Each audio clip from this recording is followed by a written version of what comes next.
Good morning mga karaki. Pupunta ako ngayon sa Budik sa Campus 5 na tinatawag na Isay Sleeping Dinosaur. Tara, samahan niyo ako at panoorin natin ang Sleeping Dinosaur.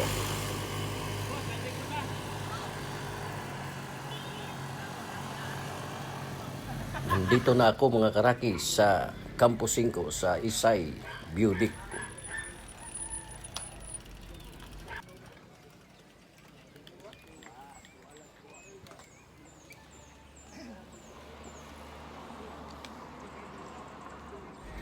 Tingnan nyo mga karaki, kaya ito ay tinatawag na sleeping dinosaur.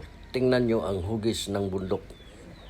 Parang dinosaur na natutulog, kaya tinatawag itong sleeping dinosaur. Tingnan nyo mga karaki. Yan o. Yun o. Parang dinosaur na natutulog, kaya ito ay tinatawag na Isay Sleeping Dinosaur.